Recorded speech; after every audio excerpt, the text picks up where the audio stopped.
Just make sure it goes on here. All right. Hello, everybody. So welcome to this evening's Finding Your Way. I'm Karen Tatro. I'm Garrett Tatro. Garrett Tatro. This is our third discussion, I believe. And for those of you that are just joining in or are joining in even like halfway through, because this is going to be recorded, so you will be able to watch this at your own convenience. It is going to be recorded onto YouTube. We'll be able to share it on YouTube. We'll be able to share the link also for Facebook and of your own Twitch and different social networks that we have. So this is our third discussion. The point of all these discussions and why we have Finding Your Way is that we wanted to bring you into our living room space to talk about some of the important topics of finding your way in life. Untouched, kind of deeper level things that not a lot of people talk about. Yeah, and from the perspective of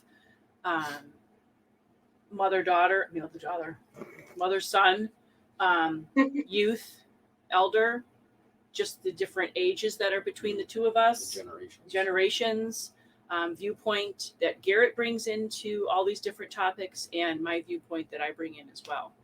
So our first one, we discussed really the topic of depression and suicide, and really kind of the umbrella of what Finding Your Way is about. Finding yourself through life, finding yourself through challenges, maneuvering in life, with all the different things that are thrown at us, no matter what age you are, no matter what circumstance. Our second one, we brought on my daughter, Nicole, and we discussed a little bit more about the pressures of school and bullying. This evening, we're going to go back into the topic of suicide, but with a little bit of a more personal view. We're going to be inviting a family that I personally am kind of deeply connected with, and I'll explain that when we join them, when they join us. But we wanted to use this platform to invite guests on over the course of time to discuss all the different topics from, oh my God, you name it. Yeah, literally anything from divorce, suicide, depression, drug addiction, all things that people may get stuck and have a more difficult time getting through. That's kind of our point. Wouldn't you say that? And kind of just giving perspective, because a lot of people keep things inside, and it helps to be able to hear people talk about it, and it helps to be able to talk about it. It helps me talking about my feelings and listening to other people talk. So being able to kind of vocalize your feelings and your emotions and open up and kind of be vulnerable, I think helps. And it creates an environment where people that watch us and that listen to us and that talk to us are able to be more vulnerable and more open about their feelings in their everyday life. And it will help them carry through life and enjoy it. So I just realized that we started a few minutes early. So if you see me kind of looking off, we are now going to be live because this is set for 7:00. The crowdcast is, the Facebook we'll be is live at now. 4:00. We're going to be live now. So now we're live on YouTube and Facebook. This will come up in the YouTube and after the Facebook recording, you could say. Right. So, okay. We're hoping to do, before I bring on our guest, we are hoping that we'll do like a questions and answers maybe at the end of the broadcast. It's kind of hard for us to view people's comments while we're having this discussion. So afterwards, I might try to look over and see if I can see a few of your comments, but we're not really set up to do that. We'll scroll through and look at the comments. Yeah.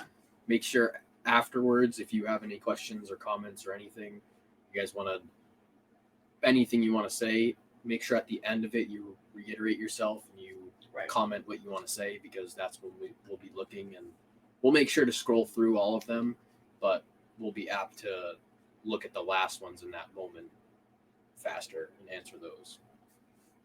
Okay. So, this is like amazing to introduce these guys. Yeah. So,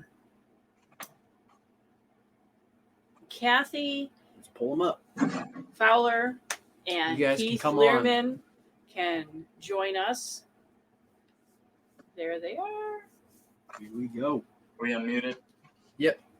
Yay! Perfect. Yay! Okay, so just a quick question. Can you guys see it on Facebook Live right now too? I can check. Yeah, Yeah. just check and see. It should be Yep. out there. It is. Okay, perfect. Just we want to be able to check it out. For some reason, it's not showing on mine over here. When we get towards the end, if we want to answer any questions or have people reach out personally. Oh my gosh, I don't even know where to begin other than the beginning. So So this for is those of you that don't know, Kathy Fowler and her son Keith met me on October 25th, 2012. I pulled Was it out. really a year after? Well, when I met Karen, Yeah. I think was that the event at the inn? No, When I this first was met my you? this That was my the first personal reading with you.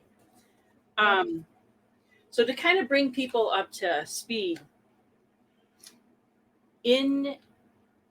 as I said in the previous discussions, in 2012, I decided that I should really explore whether I should be doing personal readings for people.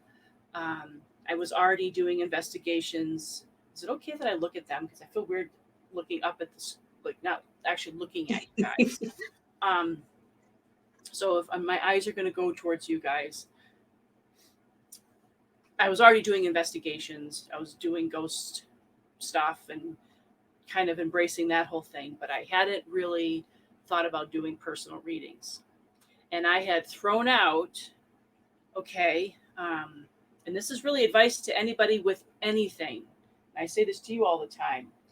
If you're thinking of doing something and you don't know if it's going to be a fit for you, try it. You can always say, that didn't really feel right, or I need to tweak it a little bit. And that's what I did. I thought, okay, I'm going to do 5 free readings, just see what it feels like. Do I want to do it over the phone? Do I want to do it writing? Do I want to sit down? How do I want to do this? So that date, I remember Christine had asked me, well, I've got someone that I know that might want to have a reading with you. And I'm like, great, this would be wonderful. And so she connected you to contact me. Right. We met. She brought me along. You were doing an investigation or an open evening at the Crotchet Mountain Tobo's Tavern. And that was my first exposure to everything. So it was the first time I met you, got to experience the tavern. And I didn't say anything to you that night. I think it was after I got home, I kind of like, okay, now I'll try to connect via Facebook and ask as well if you were interested in readings, because 2011 was a year of awesome highs because I got remarried and we were all living together as a family, but then the lows in the fall, with the death of my ex and their dad, my kid's dad. So it was one of those where I believed I'd had readings in the past with other folks. So I was just curious if there was any way we could kind of connect, or if you could try a reading just to see if there were, was a connection and information we needed to hear. Yeah. And the thing I remember about it, and this, I know probably for a little while, Keith and Garrett are going to be sitting here twirling their thumbs like, okay, well, we talk. But I do remember feeling like, okay, for me, naturally writing was, and always has been, very comfortable. And I've never been one to talk on the phone. So I remember reaching out to you and saying, okay, well, Facebook message me, and I don't know, we'll just try and see what Mhm. happens. That's exactly what you said. You're like, wow, this is weird. I've just been thinking about opening that up. So if you're game for me to Right. kind of work with you and see how it works for me, I'm game too. And it was like, okay, Yep. let's set something up for some time. And we never got past that because the next thing I remember, you were like, you were already connected. Yeah. So I guess the because it really isn't about me doing a reading on you. It's about why you were reaching out to me to have a reading. Right. And that part really I have to let you share, the Sure. experience of what happened to your family. Right. So I had just gotten married that year, remarried. My kids were 11 and 14, just turned 14 actually, when their dad passed. I was traveling for work, got a call while I was in Texas at like 5:30 in the morning saying, he was gone. He took his life. So I got back as fast as I could, didn't know how to support the kids, did the best you could, try counseling, try everything to help them through this.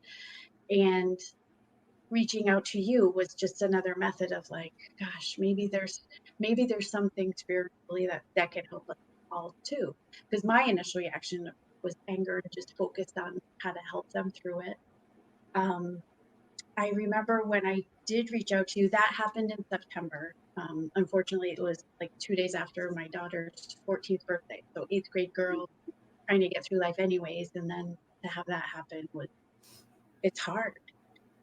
And so that was September. And then I think, was it a full year before, we're trying to heal and move past and figure out life without it. And then I connected with you. And I was very cautious because I didn't know you. I knew of you. Yeah. Christine, our mutual friend, knew you, but you knew nothing of us per se. It was different last names because you knew me as Fowler and Garrett Lehrman.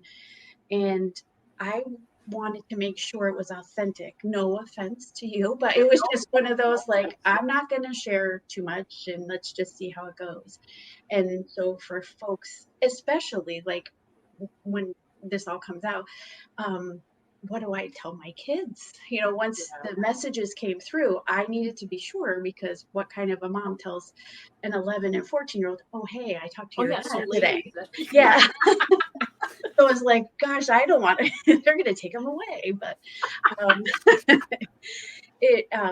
I was super cautious when we first met. And as it turned out, we didn't make an appointment. We left it open-ended, like, okay, sure, I'll try this. Let's see what we can do to get things to work. And then all of a sudden, one morning, I think you were messaging me, calling me. Like, we connected a couple of ways because we did. You just woke up in the middle of the night or first thing in the morning, and he was there and he started communicating. And when you're talking to me, I'm like, okay, let's see. Like, this is great. I am so hopeful, but let's see. And some of the things you said were kind of vague, and I thought, I don't know, is she reaching? Like, it doesn't make complete sense to me. But then things started to hit. Started to make sense. Those that didn't make sense at that moment made sense later on when we talked to others. But I was still very guarded in that you did not know how he passed. You didn't know any of the information, just that their father had passed, and I was hoping to connect. So it was pretty amazing. The messages you got and what you were saying was very healing, but it was more what authenticated it for me was what you were feeling, because you were feeling how he passed and you had no idea. And that was the moment that after a little while, I finally had to say, like, okay, you are right on the money, because what you're feeling is what happened to him. And this is totally legit all the way around. And I remember you saying that. And what's funny? This is going to be emotional this whole evening. I know. Is what Garrett's wearing. Yeah. That's what you kept saying. I see this lumberjack. I see he's got a plaid. He had red, because like a lot of times, like with you guys, I do remember a lot of things because it stuck so strong, or it struck a nerve with me, or I don't know how like embedded inside me. Like most readings, I don't remember a lot of stuff, and I don't remember everything that was said, but I do remember him coming in, and he had a red plaid. That's why I'm looking at you like, okay, like, how is it that you decided to wear that? He does look a little like him, actually. Yeah, he had dark hair. And you remember him coming in very casually. And when I was describing the chest feelings, and it was like, and I was going on about it. And I let you go. Karen. I was like, you were like, I'm feeling this intense pain in my chest, and I can't describe it. I felt heartache. It's not that. I felt heart attacks. It's not that. It's very strange. And you said that, and I went, oh. And then we kept going, and more information came through. And then you said it again, and I went, swallowed a little harder. And I'm pretty sure it was the third time you were like, wow, this feeling, I can't. And I mean, that's how he passed. He shot himself in the heart. So that was kind of what solidified the whole like connection. That for sure it was. We were connected. You were getting it. I think it helped you validate that you were 100%, because I was not going to divulge anything to try to lead you, and it was amazing. And what was more amazing were the messages for the kids and me, and helping, because the whole process of grief, it's, as a mom, I was just angry, for the pain and all this, but then trying to help them. And what did ultimately help were a lot of the messages that came through then. And it was a process. It wasn't all in that first initial reading, because subsequent, we kind of got to, I think, understand him healing a bit in his path beyond. But I remember you were at a therapist right away, because I got to do everything I can. So there was a lot of therapists growing up. Keith was like, I'm fine, whatever. And I was like, you can't be fine. And so made him go. And the therapist is like, most people are not just fine. Like, here's the process. And the day we had to go, and I had to be like, so we talked to him. But what was great is the therapist was awesome, because he was like, oh, I didn't know that. I believe, like he wasn't, totally put off by it. He did it, and the healing that I think came from it, and from the message, which we're apologizing and, kind of helping to understand a little bit of why he made that choice, and not necessarily on purpose, kind of. It's hard. The one thing the many things that I remember, before we kind of get into asking questions, but I remember him being this man that was trying really hard to explain the thought process of his life. Mm-hmm. And it I know, like, you haven't met him, and in some ways, Keith, you were young. You guys were young, so you might not have even, like, at the time known this about your dad. But I remember him being very specific of just, it was on him. He had, and I remember him sharing, his upbringing and things that he was dealing with, depression, dealing with self-image, dealing with a lot of stuff going on in his head. And over time, having more readings with you guys, and then I think it was because I looked at, like, well, geez, when did I go to your house and I sat with your whole family? I know, that's the other thing. Other folks should know. You were so sweet, because you did this reading for me, right? And then I was like, do I tell my kids? How do I tell my kids? Oh my gosh, what do I do with this? I sat with it for a bit, because it was so overwhelming for me, but I had to tell them, because it was so healing. The message was so important. They had to know. And you were so great, because then they immediately had some questions and wanted to meet you, and you came right over and sat with them. I remember being scared out of my mind. Just the whole thing, because that's why I was trying to explain to everybody how there's a connection. Like, you guys are always connected to me, because it was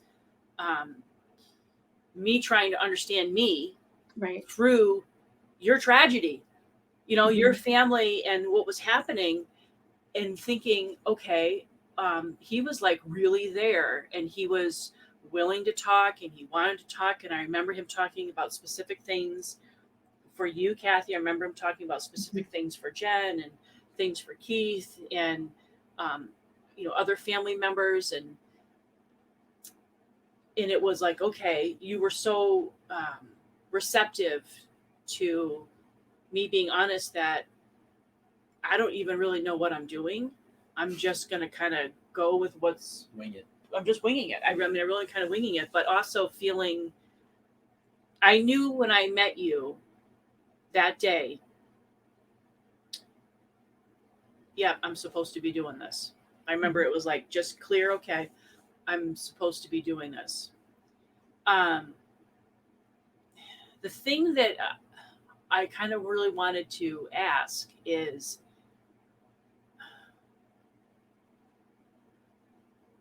how was it like for you, Keith, when your mom told you this wacko lady I sat down with her and she told me these things, and Well, I'm pretty sure I saw the show Long Island Medium before, so like I kind of had an idea of it, and it wasn't like all new. Yeah. I don't know. It's definitely weird that it was like happening to us, and just, I don't know. I had to show them everything because you were fantastic also. I know we spoke on the phone, but then we started messaging. It was literally morning, like we were both trying to get ready for work.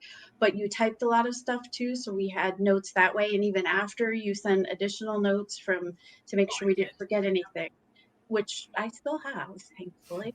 And I remember sharing it with both of them to be like, here's everything. What do you think too? And I think you agreed there were a few moments where you were just like, oh, that's legit. Well, I remember Keith saying that to me. You don't even know me. I think that was it might have been the day that I came over. And I remember you saying that to me. You don't even know me. Yeah, it was. So, and one of the most positive things about it, I mean, this was 9 years ago. So we've, 9 years. 9 years ago. So time has happened. For clarity, for some people,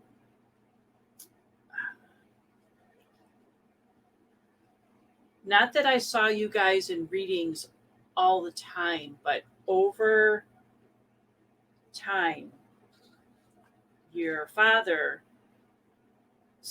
energy was beginning to get lighter and lighter. Like, I remember his anguish was pretty raw when I met your mom, and all of his emotions and feelings and all of that was like heavy, was really heavy. And as time went on, when I would sit and have another reading and he would come in, it was almost like he was healing through being able to go through that whole process. I'm not saying this in a vain way, but it was like me being the middle person was healing you guys, but it was also healing him, like the messenger. He needed to get those things off his chest. And I remember his whole energy felt like lighter. It's kind of hard to explain to people. Well, the energy levels don't just go away when you pass away. I feel like they stay, and obviously there's spirits beyond. Yep. So it's like, if somebody's feeling pain, feeling depression, and feeling all those things, those aren't just going to go away. They're in their soul. So it 100% he was healing from it, from seeing them heal, as well as being able to heal himself with talking to you about the things. That's one of those things that messes with my mind, is we'll have conversations about like one of my dad's friends, he committed suicide, and it was like an out of nowhere thing. And it's, I mean, I'll stay up at night and think of like, is there just like a flip, like a switch that just goes off that like all of a sudden all of those emotions you can't control, and it just, the waterfall flows over and it's your time. It's like it, because I've had those feelings of like, well, I don't want to get up the next morning. If I didn't get up, I wouldn't care. But I've never felt like wanting to do that. Yeah. And that thought itself scares the hell out of me, because it's like, it's a very powerful thing, very scary. Like, I've had many different people that have come through, and I think I might even talked about in this very first discussion, but there are people that have, depression, or they have circumstances that are occurring, and it gets so overwhelming that a lot of people know they may be heading that direction, which I don't know if you felt that way, Kathy, if when he was living, if he had that kind of personality, or if he was spiraling. I think he always, like, looking back now, I think he always sort of self-medicated, instead of getting help in therapy and maybe, prescription medication to help him with an imbalance of some kind. He found other ways to self-medicate. And then when we divorced, his life changed again. And I never picked up on depression with him, which is weird. In all the years, we were married 13 years. I was 17 when we met. So it's hard, you think through a lot. At first, very angry, and it took a long time. And through my healing in the last years, it's so refreshing the last several years to finally be able to not be mad and not like hate him, because I did, of course, for a short period of time. I did. There was a lot of pain. And to be able to remember happy times and fun times, and that I loved him, because you block all that out, I think.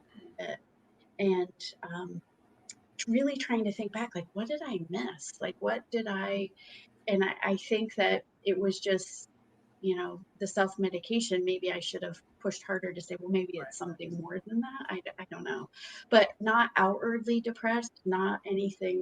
He didn't, I mean, I have issues too, and have days just like Garrett said, where I'm like, oh, you hit that bottom again, and you're like, not again. Why do I keep getting, and it is short lived, and you get through it, and then you're like, oh, geez, that's fine. But when you're in it, it's pretty deep, and it's hard. And I don't know what the point is.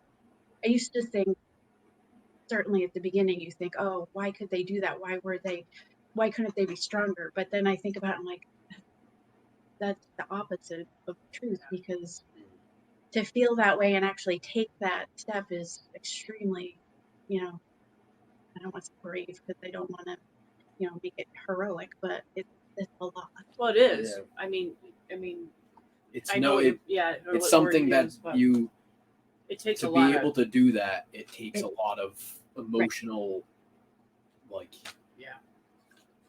powerful. That's all. That's the word that's coming to my head, because it's like. Well, I know that there are many people, including myself, that have said,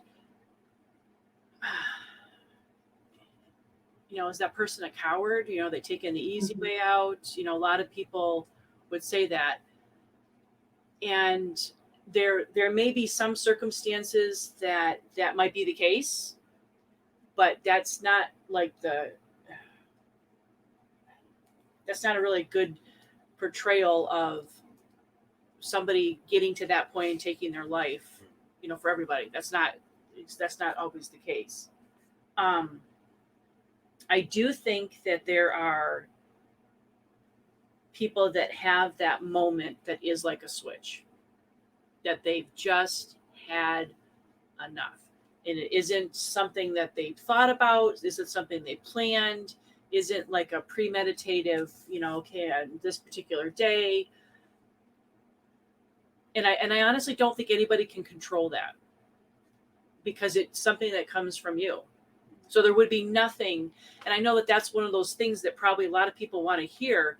And honestly, Keith, as a kid, you had to have felt, what could have I said? What could have I done? Did my dad not love me enough that he didn't want to live? Because it was a lot of like, I should have called, I should have texted or something. Like I hadn't talked to him in a while because we didn't see him all too often, especially when we moved to Antrim. We didn't see him a whole lot. So definitely for a week or so, or maybe even more than that, where it was well, I could have done something to try and help. Like, why didn't I, text or call or just get in contact with him? Right.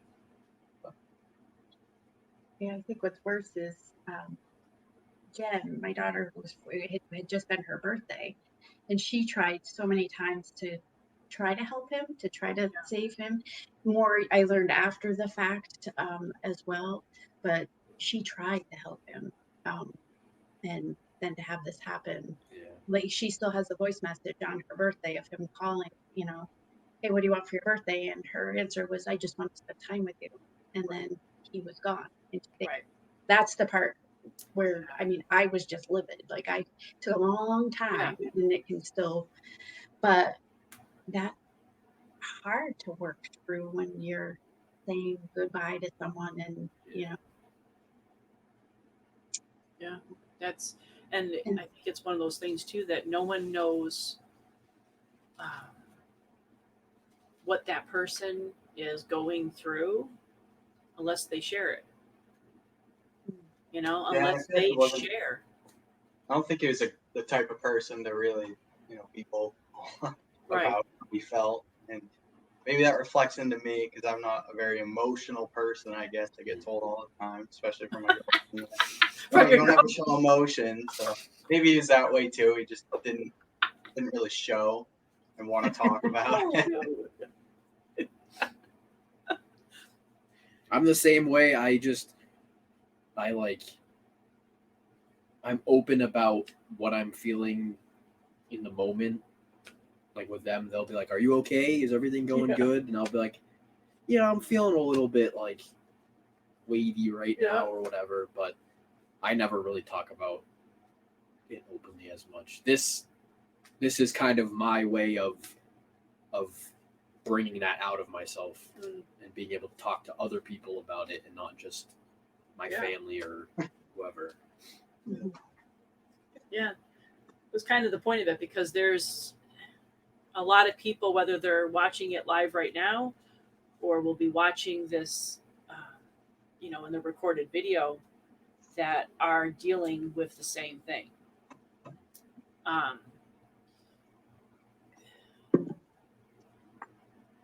Suicide is definitely one of those topics that's difficult to discuss because we all try to understand it, and it's something beyond us. Yeah.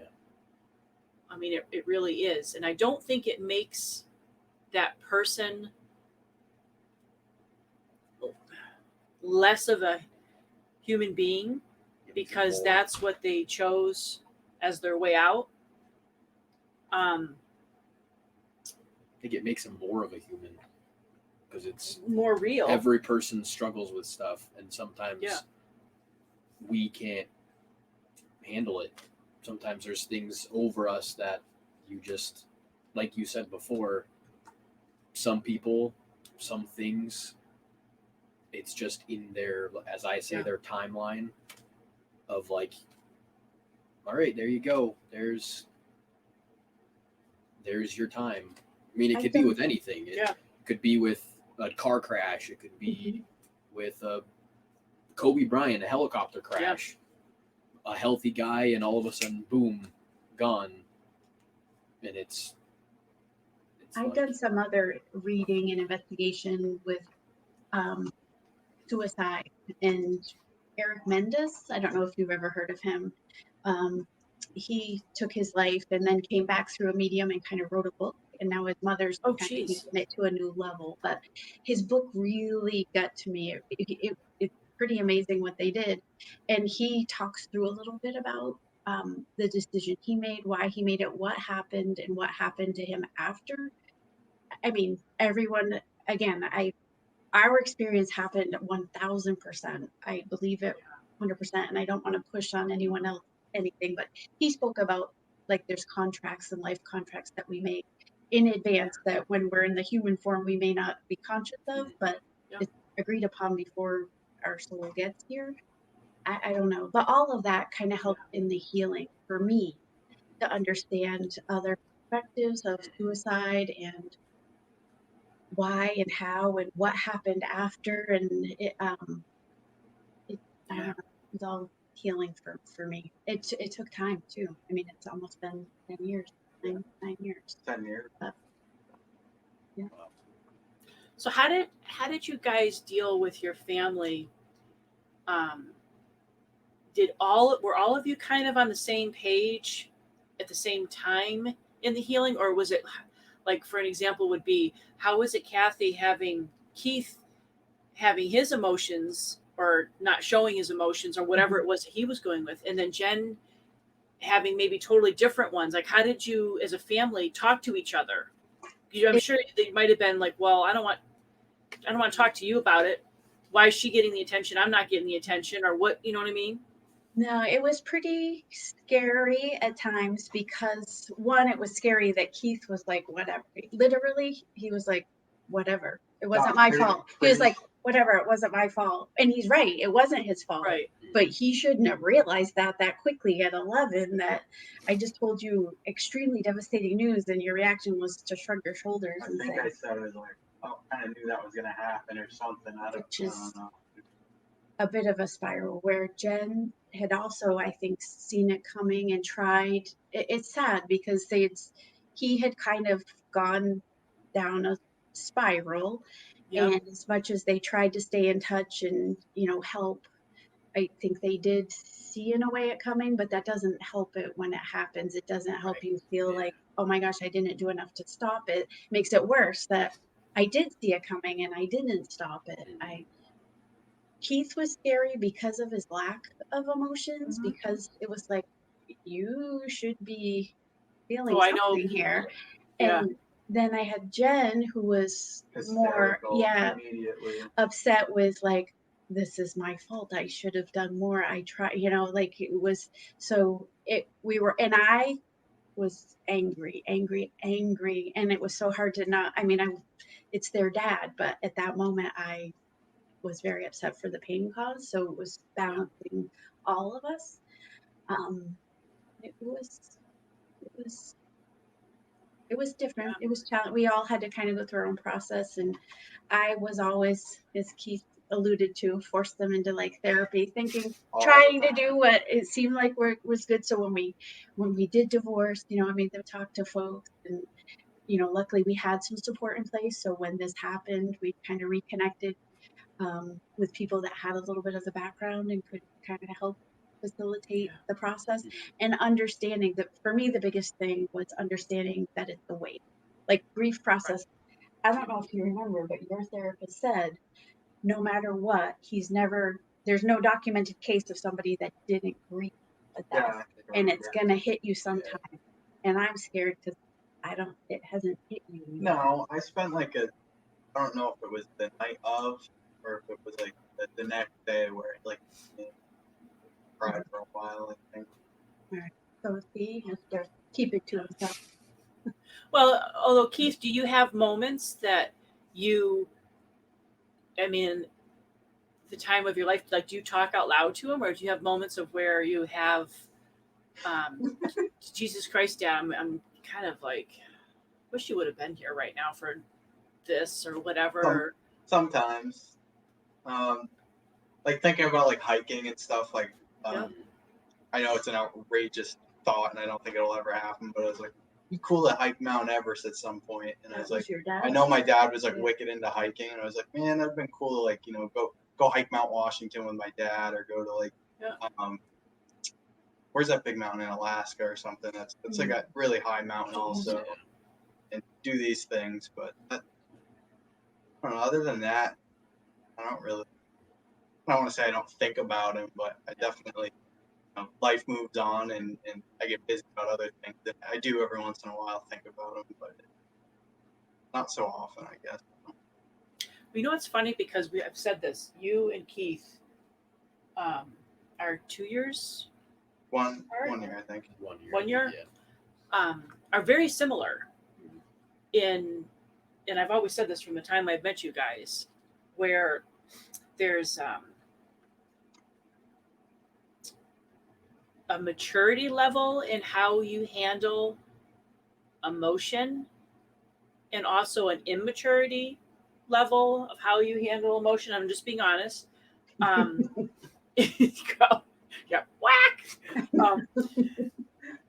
You're ahead of your time, because I've spent time with Keith. So the viewers, Keith has come on investigations and overnights with me and Garrett. So I have gotten to know you guys in other settings, and you are an evolved kid, with, ahead of your time in many ways.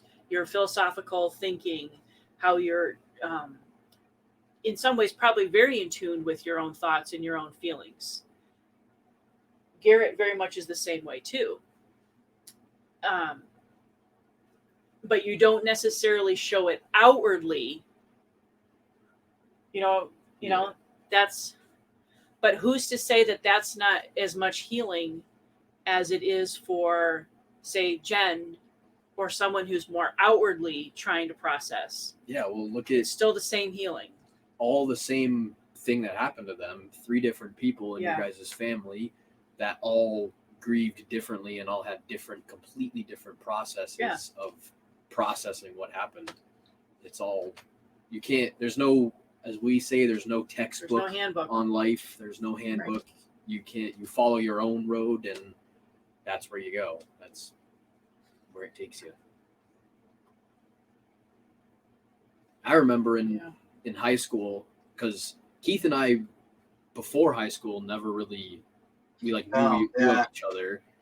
But then it was in Mr. McGill's class in my Algebra 1 Part 2, I think. Yeah, I think it was my sophomore year and your junior year. Yeah. And it was like instantly, him and I were kind of like the quiet, didn't really talk to anybody, and we became friends. And then after that, we had Miss Duderowitz's class, which we both absolutely hated. I hope she's not watching, but what a nightmare. And him and I found each other in that, and we're like, we found Keith was going through his own struggles. I remember you of like, I don't want to pass this class. I don't want to do this class. And me being like, I remember you telling trust me, this. I've been slacking off on school. Just go through the motions. And we both helped each other through that year, because it was like I was pissed off with her because she was making my life a living hell, and he was I think she was for everyone. It was new teacher, follow all the rules, kind of class, so kind of hard. But I remember, because Garrett said to me that, was there a question that you were going to drop out of school or something? I ended up I remember graduating. Garrett was like, I'm gonna stick on him, and Thank you, Garrett. because I had those thoughts too. I didn't want to. I remember my freshman year being like, I don't want to go through high school. This is gonna make me suicidal. I don't want to do this. And just kind of figuring myself out and being like, just get through it. Just push through it. Learn about yourself. Yeah. Focus on who you are. And seeing Keith have that struggle of like, do I really want to push through this? Do I really want to get through this class? And he ended up doing it. And like, I remember also in math class. Was that a U.S. history or something? Yeah. Yeah. That's when Jen's lady, what was her name? She helped Jen all the time. Yeah, Miss Downing. Miss Downing was the one that really helped me and pushed me at the final stretch where I really needed it. That's funny you two connect. Yeah, I kept saying all the time, I think I even told Keith, come and pick up Garrett or something. Get him out of the house. Go, do something. And I would say to Garrett, call up Keith. invite them over. Maybe you do something with you. Yeah. But talking to you guys, the whole point really is, in some ways, it doesn't matter what your struggle is or what your trauma might be. Everybody's dealing with things in their own way. And that's what, when Garrett and I were talking to the last one about, just like, not to get back onto the school system, but it can be a family household, it can be a school system, it can be any kind of place of structure. If you don't allow people to be individually dealing with their life struggles and challenges in the way that they need to some degree, then you're not allowing them to develop. You're not allowing them. So, like, put this way, some people might have said that your anger was an inappropriate way to handle it, but that was what you needed to work through, was your anger. And I will say it's so nice the last few years to not have that in my life, and to be able to remember and talk about, like, oh my gosh, I really, really did enjoy, four-wheeling with your dad, and your dad was actually pretty funny, and that joke was from your dad, and to be able to open up and let those things come back in. So if anyone is listening and isn't stuck in that anger, I got through it, and gosh, there was a time I thought that would have been impossible. So I'm glad. Well, one of the techniques that I used to teach, more so like when like paranormal events, but when I would do the like awakenings course, or I would do like self-help and different things, was to take a picture of someone that you have a lot of pain with. It can be, if that person brings about you, whether it's, anger, sorrow, hatred, it doesn't matter what it is. If it's negative feelings, would be to take that person's picture, and then alongside it, take a picture of something that brings you incredible joy, like someone you absolutely love. And just as soon as you see that picture, all these wonderful emotions, get stirred up. And you look at the negative, or you look at the one picture of the person who you have that anger with, and you look at them for a few minutes, and you resonate with all the feelings, the emotions. And then you look at the other one, and you do the same thing.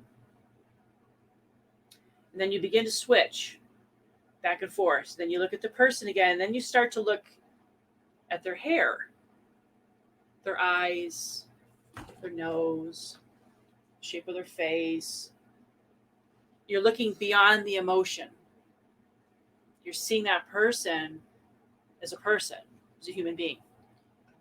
And then you look at the other person, and you kind of go back and forth, and it helps sometimes with getting past those emotions. Humanizing people. That's exactly it, Garrett. Where you're looking at them and you're seeing that person is just trying to get through life too. And it changes the energy field that you have with them. Because I know that speaking with John and other people, they don't want to just be remembered for that. Right. They don't. And even though they have regrets, I've known some that have really regretted what they had did. Like, I wish I could have gotten through that. And I've had that specific conversation of, I can't think of who said this to me, but it's like, it's running through my head. I wonder what had happened if I had gotten through that. Gee, maybe I would have done this, or maybe I would have done that. So there's definitely some thought process there. That kid? I was like my age or something. There was one, yeah. What would I have become? I would have liked to have seen what I would have become if I could have got through that. I think he said, I wish I just gave myself like a couple more months. Yes. And saw if I made it through it, or if there was any up. Yeah. And that's kind of a morbid thought, but a real thought. But of, it's a real, yeah. Yeah. And Kathy, there have been people that have talked about not as much contracts, but that they had a knowing, not so much when they were living, although some of them I remember saying did kind of like didn't surprise them that that's what would have happened because they kind of almost knew that a little bit. Mm-hmm. But I've had them say that on the other side of realizing that that was what their purpose was for whatever the dynamics was. Mm-hmm. That was meant to happen in their life. And I've had people, I can't remember the guy that I did this reading with. It was somebody local. You guys talk about that switch. He was driving in the car. His family really needed to know this because that was the question mark. He was driving his car and he just had that moment to turn. Like it literally took over him at that moment. Like he was just all of a sudden, see you later, I'm going. And purposely drove into oncoming traffic. Some of those things we'll never know until, we're on the other side. But it's interesting there's how many reasons. you mentioned like there was sometimes you put reasons to things or understand, well, why did that have to happen to us? Why did my kids have to go through it? Yeah. And I don't want to say benefit, that sounds so their brothers, my stepsons, lost their mom suddenly, tragically, from an asthma attack. And then all of a sudden we're sitting here, we're like, well, I immediately you were sleeping, and I just went up and said, you got to get up now because you are the only one that can talk to them and say, I understand. I know what it's like. You just lost a parent. I don't know. Like, we got to go. We got to go help them. So, and that was one thing that came out of it was now we can kind of support each other. We're a family of, they both, all sides know what it's like to lose a parent. And none of them should, but they do. And at least could support each other. And because I said that to you earlier when I messaged you. I thought, oh my God, they could talk about all kinds of things because you guys as a family have had trauma. Yeah. Lots of trauma. Little Your guys' family taught me about life. Like, oh, yeah. I remember. No, it's true. Oh dear. Like, no, in a good way of like being thankful for my life and not being grateful for the life that I'm given and not getting mad at simple things or being upset at things. Of kind of being like, I have it pretty good. I have it pretty good, and I don't need to be upset over little small things, because I look at your guys' family of like, they're all incredible people and they've been through so much and they're still incredible people, and it's like, well, you need to be an incredible person, Garrett. No pressure. But what's funny is for us, I mean, because the other huge thing was cancer with Josh, which he would tell you himself that turned his life around. He was on one path with the death of his mom, and then he had to face life and death and decide to fight it and make that choice. And we all, like, you're right. I wouldn't even say it wasn't at first. He, when he first found out, I remember him saying, I'm not doing You guys should probably tell people who we're talking about. Sorry. I was just sitting here thinking, some of you are thinking, they all know each other, but we don't know who the hell you people are. Right. My middle stepson, his stepbrother, Josh, also lost his mom and then found out 2 months later that the pain in his leg that he'd been having that he was trying to just ignore and man through was actually cancer.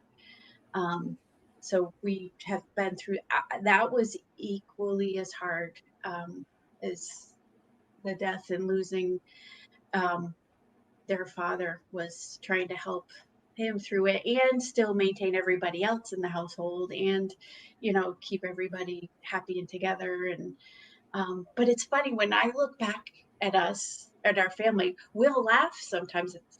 We're like, gosh, what we've been through, like 2 deaths, the cancer, but we are so blessed just because I don't know. There's something, we're connected.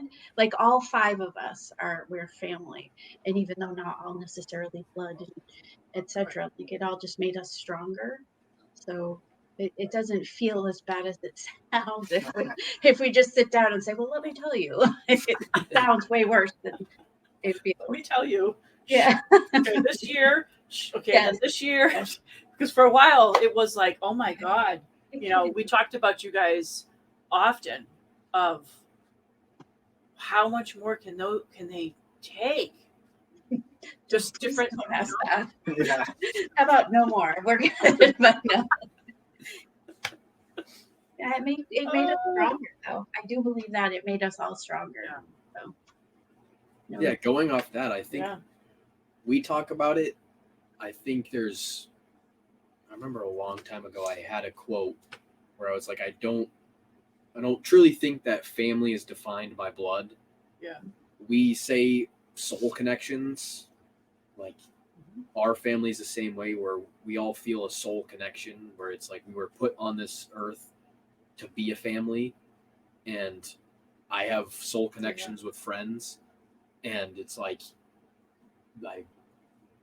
I feel family more to some people that aren't my family than I do to some family members, and it's all that societal thing. I get all like, but society tells you that you have to be family with your family, and it's like not always is your family out for you and in your benefit.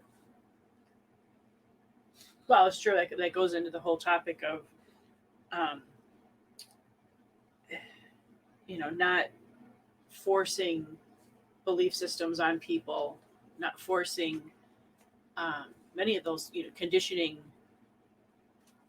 all of it, because, and this is going to sound kind of weird saying that, but, there are people, there are family members that abuse their children. So does that mean that child who's being abused has to endure that because that's my mom or dad? Right. You get into, there's so many different issues with that of you're supposed to love that person because that person's your family. You're supposed to do this because that's how it is. It's, it's in here in the law book. You know what I mean? So that's, crazy.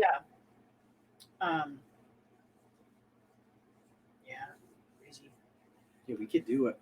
That's actually a good. If Josh was ever wanted to do that, we could do a whole podcast on that, about his journey. And I thought of that because, I mean, that's the desire to live. His story is pretty powerful, and I would never leave him alone because he just lost his mom, and so it was like I refused to let him ever feel alone when he went through that. So we had a ton of time to talk, and when he's ready to tell a story, it's amazing.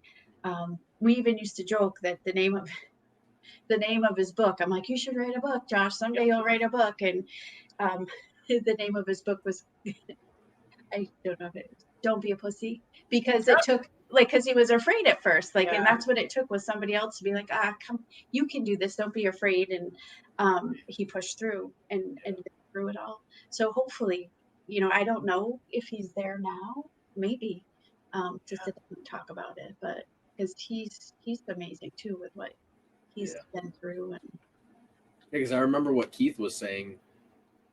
She told me that he was at that point of like, I don't want to do this. Yeah. I don't want to do this. And that first taught me, like, he's pushing through that. You can push through anything. Yeah. You've got it pretty easy here. Yeah. Right. Yeah, when he was first diagnosed, he said, nope, no way, I'm not doing chemo. I'll just wait it out. I'm not going to fight through it. That stuff sucks. I'm not doing it. And it was kind of, it was what our neighbor up at camp said, would kind of pushed him. But he was pretty dead set on not doing it, no matter what we were saying. Like, no, you have to. You're 17. You have so much left to do. Like, you can't just give up now. And He was pretty dead set on, nope, not doing it. There's other ways. I'm not doing chemo. Yeah. Look at him now. Yeah. Yep. Well, that's that inner willpower to survive.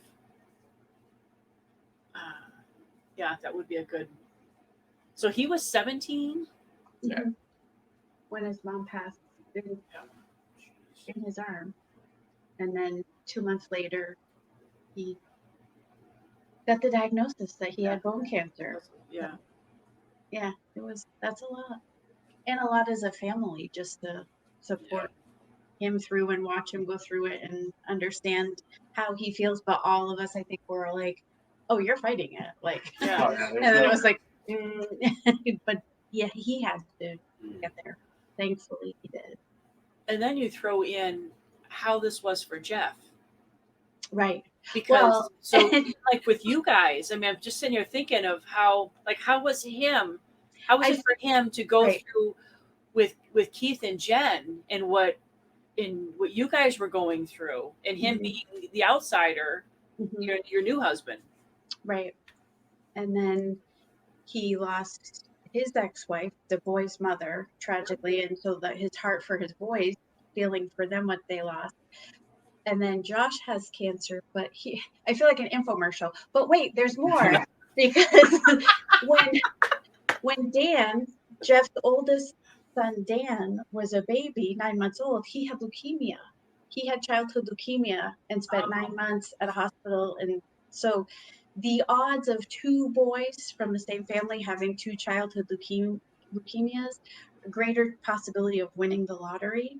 But we had all the genetic testing done since then, and there is no genetic tie, thankfully.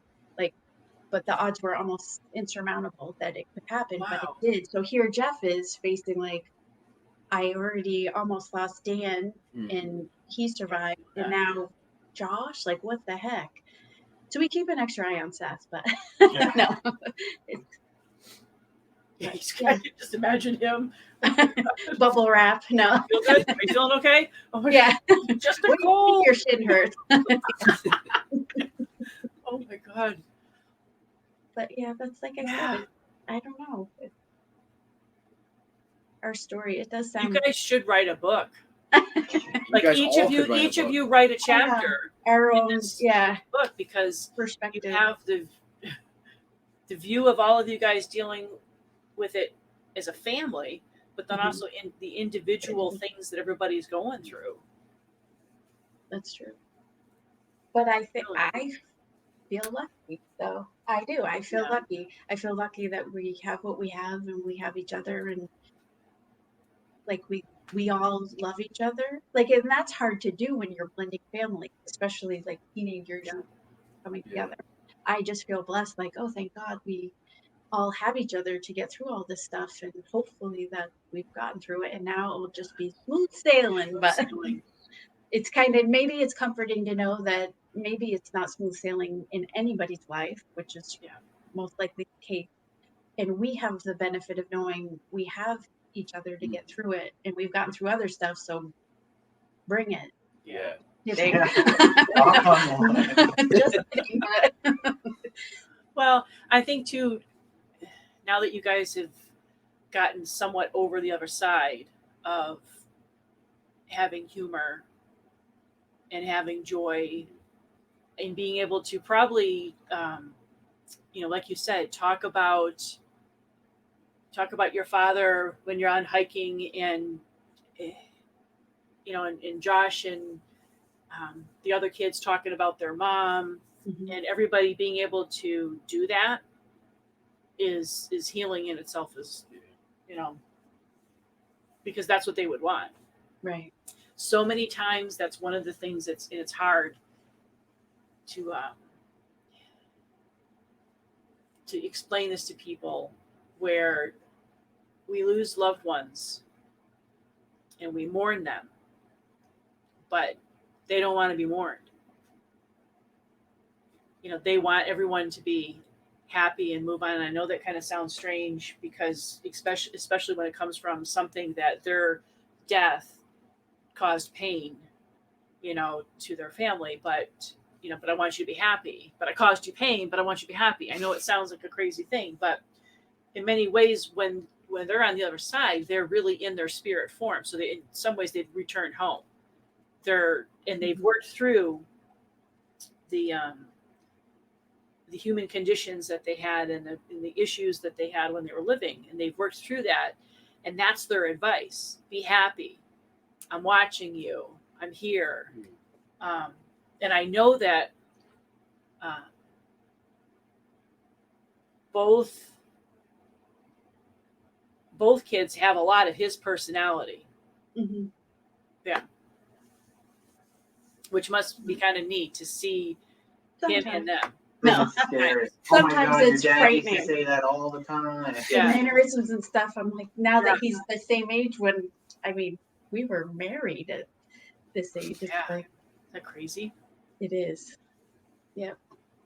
It really is. He has the stubbornness. Yeah. Although his sister could, she can hold her own. But Oh man. I got That's all so the cool. family stubbornness Yeah. from all sides. I got it Yeah, all. you did. little hoarder. Yeah. I don't know if we can see any of the comments. So did you guys feel like, obviously you talked about, seeing me. Did you find therapy helped? No, I don't think so. I never thought therapy have helped. I don't know. I'm just not the kind of person like we already kind of discussed. To go and openly talk about emotion. Yeah. Right. Plus, I was so young that I guess I don't know. It just didn't. Maybe it helped, but it never really stuck with me now. Like I don't remember too much of it. So. And I was going to therapy to help me be a mom, to help them through. Like I Right. never went to therapy for me, which maybe that was something I should have done. But I was just consumed with trying to make sure they both somehow, because in the moment you're like, how do they ever survive this? How Yeah. do you ever recover from this? So I was frantically trying to help them through that.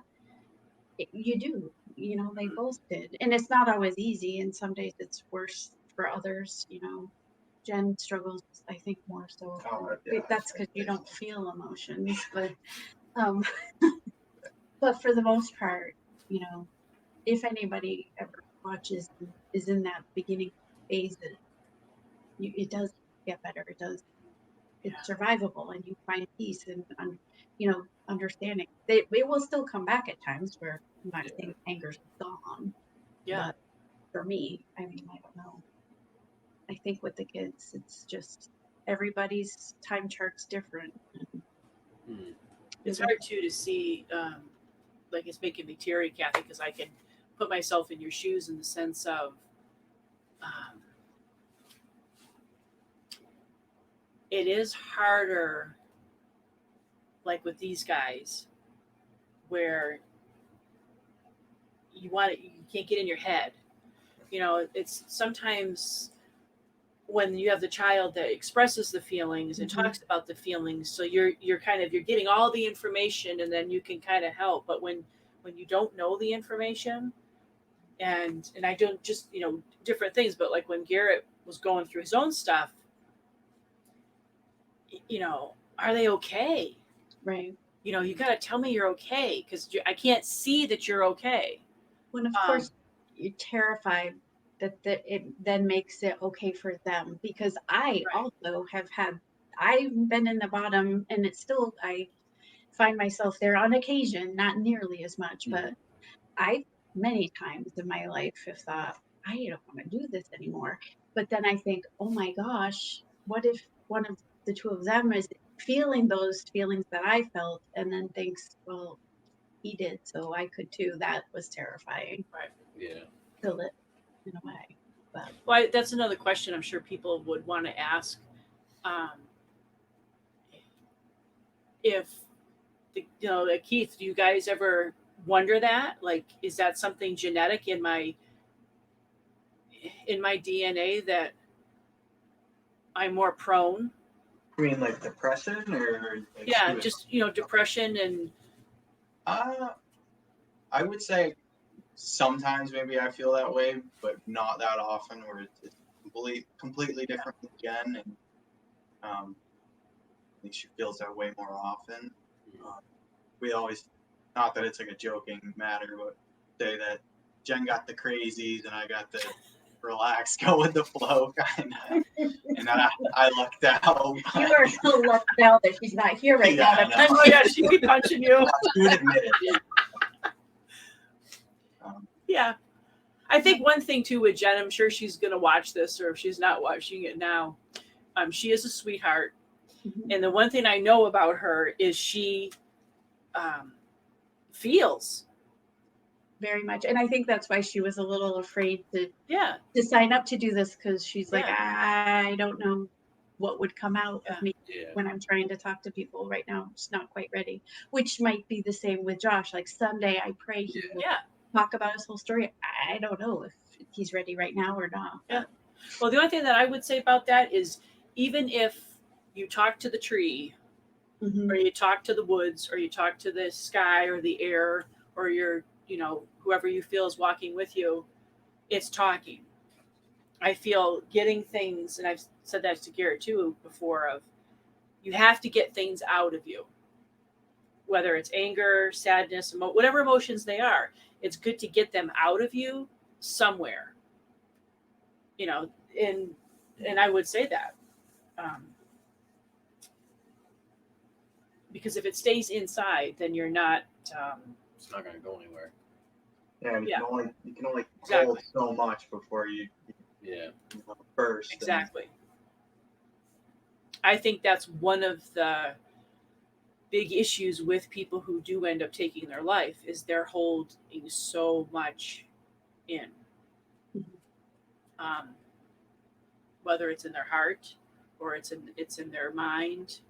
That they have nowhere to go. Like, Yeah. even if they don't take it out, Yeah. or like express it, they don't know where to go with it, even if it's just by themselves. The thing with Keith, and I'm sure that he has felt this, but the under keeping it inside.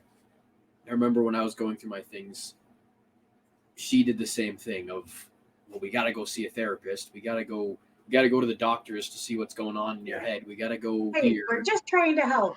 Yeah, and that I they think I would went say to the that. same therapist that you went to. They would drive me there, I think so. and they would be saying like, "We're just doing this to help you. We just want to help you."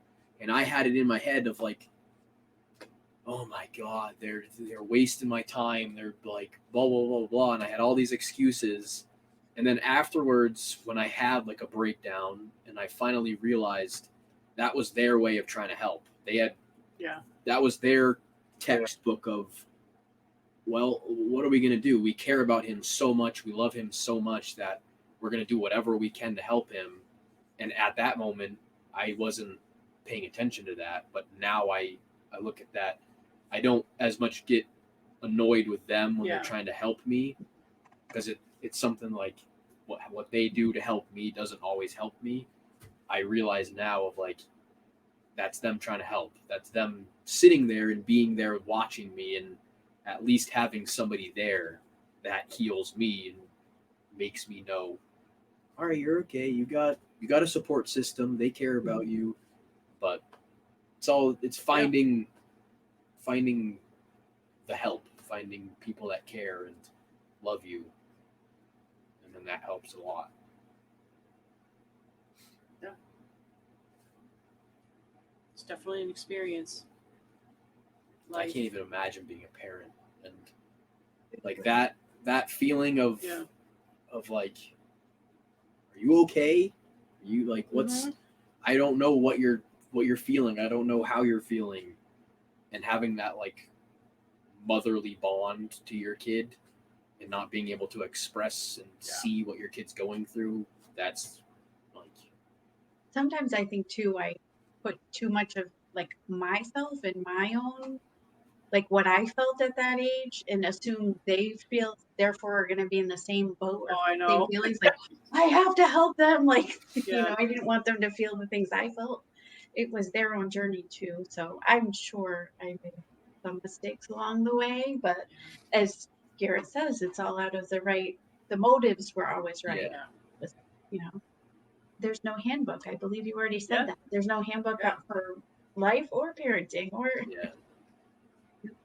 Well, and making them see that too, that even though we're the parent, we're still struggling with things, you know? Yep. So that's been, yeah. So we want to try and figure out the Yeah. comment things. So we can We were answer going to try to people's- see if we could see the Facebook if people wanted to ask any questions, but it's not showing on mine.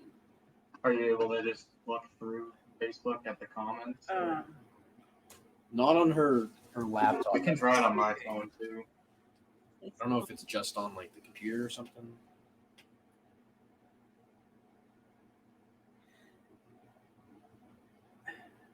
It's not showing mine live. It says right there. It shows live on mine. Yeah, but it's not.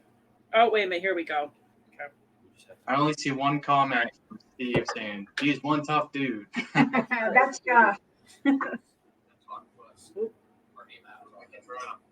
only see one comment. Whoop. One tough dude. What did he say? I'm like, You gotta close it. This is why I tell her, don't pay attention to your electronics while we do the stuff. I know. Because you're gonna get distracted.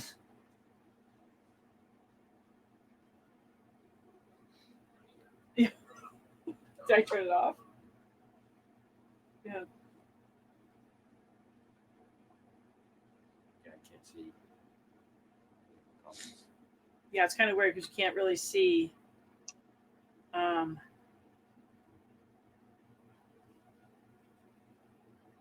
No, I think this is live still. Yeah, we're live, but I don't know if the comments are. Yeah. It looks like just Dad made comments. Hi, Okay. Steve. Oh, yeah, that's fine. We are thinking of doing like a in-between question and answers one where Yeah. it's purely like whether we do just like a Facebook live stream and then have people question, but trying to get this thing all figured out, get it all streamlined. Yeah, it's a learning curve. Yeah. It definitely is a learning curve. Did you guys watch us the last time? I watched the first time. I think I was up. Did you guys do one last weekend? When was the last one? I know I saw the first one. I messaged Garrett. Yeah, Yeah. you saw the first one. Yep. The second one we did, we were an hour late because Yeah, that was. With we the were phone. trying to change Yeah. platforms, so we had technical difficulties. Like it was insane. Insane. It was like echoing, It was- and people were So we were like, messaging, "It's echoing, Yeah. it's echoing," and Yeah. then we're like, "Oh God!" so we kind of went back to the original, but so yeah, we're just trying to figure out what works best. If we do questions in the end, we didn't. It's distracting to try to listen to comments and watch comments while we're talking. Yeah. And then we've talked about maybe doing it as like a whole second thing, almost like a follow-up. Yeah. But anyway, it's a learning curve. I think that. Yeah. So the gist of all of this is that working together as a family is the way to go to heal through And just time. Yeah, that's right. time. Yeah. I think. Yeah. Yeah. Time Well- and having people, Time and having support systems and people even and if you don't talk to them, yeah. just knowing that Yeah. they're there. Yeah. It's funny, in our family we have this thing that we do. And I'm sure you guys probably do too, but are you okay? Yep, I'm good. Even down to like when days that we're grumpy, like I might be grumpy or Steve might be grumpy or Garrett is, and it kind of sounds goofy, but like, are you mad at me? Nope, not mad. I'm just having a grumpy day, Right. and I Yeah. think that helps. Yeah. You appreciate it when Everybody is entitled to have yes, days, and you're I good. Okay, believe you're good. I'm good. I did a few heads off recently, actually. Poor Jen, but she was awesome about it because she supported Yeah. me. It's good. Yeah, we've done that. I've even done it before too. Probably more so me than anybody else. Where I'll just say I'm kind of emotional today, Yeah. or just different things. But I think that's part of it is trying to share with the people you love. Yeah. Um, Make sure those people know that you love them. Mhm. That's one thing that Yeah. we do every time I go upstairs for bedtime or whatever. I'm like, love you guys. Yeah. See you guys tomorrow. That's our saying. See you tomorrow, because that solidifies. Yeah, we're good. See you good. tomorrow. We'll See you tomorrow. be here tomorrow. Make sure those people. Make sure you give them a hug. I know that's a cliche thing that a lot of people say, but give your family a hug. Tell them you love I them. love you guys. Make sure your friends know that you love them. Show some emotion, Steve. Yeah, okay. When I see you, I want a hug. He'll hug you. Yeah, he always does. He even hugs me. Yeah. Oh, thanks. That makes me feel even better, Garrett. Oh, Keith, you're adorable. Wow. Glad everybody's doing good. Yes. Thank you. So thanks for being on Yeah. and sharing with everybody. And Yeah, if Way anybody. less intimidating than I thought it was going to be. First, like when we first agreed, I was like, yeah, like I'll do that. And then I thought about it today. I'm like, oh crap, we got What that did thing I with say? Karen today. What Like, what were did you I gonna sign say? up for? Like, I don't know if I want to wait, we speak got to people or. I do that every time. I literally like the day of. I'm like, What did I do? yeah, I don't know if I want to do this today. Yeah. And then I get into it, and I'm like, oh, this is fun. I enjoy this.